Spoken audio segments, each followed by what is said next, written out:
SIR মামলায় বড় জয় পশ্চিমবাংলা সরকারের। মুখ্যমন্ত্রীর আবদার মেনে নিয়ে বড় সিদ্ধান্ত সুপ্রিম কোর্টের। এসআইআর এর চূড়ান্ত সিদ্ধান্ত ইআরওদের হাতে। মাইক্রো অবজারভারের ক্ষমতায় লাগাম টানল শীর্ষ আদালত। মাইক্রো অবজারভাররা কোনো নাম বাদ দিতে পারবেন না, ইআরওই শেষ কথা স্পষ্ট করল সুপ্রিম কোর্ট। পশ্চিমবাংলা ভোটার তালিকা যেহেতু বাংলা ভাষায়, তাই বাংলা জানা ইআরওর সিদ্ধান্তই শুনানিতে চূড়ান্ত বিবেচিত হবে জানিয়ে দিল দেশের শীর্ষ আদালত সুপ্রিম কোর্ট। ভোটার তালিকা নিয়ে দীর্ঘদিনের বিতর্কে এবার বড় রায়ের ইঙ্গিত। এসআইআর মামলায় সুপ্রিম কোর্টের পর্যবেক্ষণে বদলে যেতে পারে প্রশাসনিক ভূমিকা। মাইক্রো অবজারভার নয়, শেষ কথা বলবেন ইআরওই। আজ সোমবার শুনানিতে মুখ্যমন্ত্রীর পক্ষে সওয়াল করা আইনজীবী আদালতে জানান, নামের সামান্য ভুলের কারণে বহু মানুষকে শুনানির জন্য ডেকে পাঠানো হচ্ছে। প্রধান বিচারপতি সূর্যকান্তের নেতৃত্বাধীন বেঞ্চ স্পষ্ট করে জানালো যে মাইক্রো অবজারভারদের দায়িত্ব সীমিত থাকবে কেবলমাত্র ইলেকটোরাল রেজিস্ট্রেশন অফিসারদের। সহায়তার মাধ্যমে হবে চূড়ান্ত সিদ্ধান্ত। ভোটার তালিকা সংক্রান্ত চূড়ান্ত সিদ্ধান্ত গ্রহণের ক্ষমতা কোনো অবস্থাতেই মাইক্রো অবজারভারদের হাতে থাকবে না।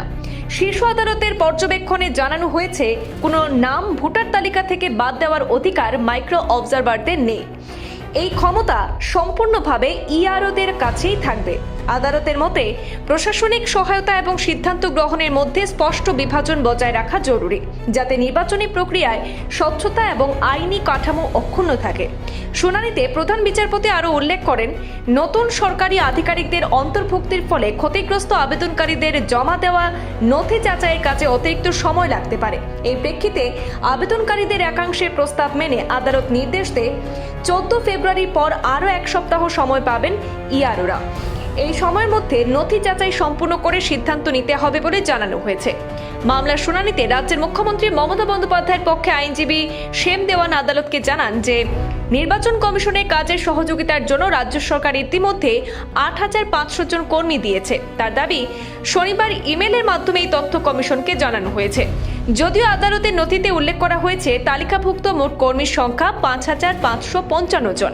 এই প্রসঙ্গে সুপ্রিম কোর্ট নির্দেশ দেয়, যাদের নাম পাঠানো হয়েছে সেই 8555 জন গ্রুপ বি স্তরের অফিসারকে অবশ্যই সোমবার বিকেলে 5টার মধ্যে সংশ্লিষ্ট জেলা নির্বাচন আধিকারিকদের কাছে রিপোর্ট করতে হবে। এই নির্দেশ কার্যকর করার দায়িত্ব রাজ্য সরকারের উপর বর্তেছে।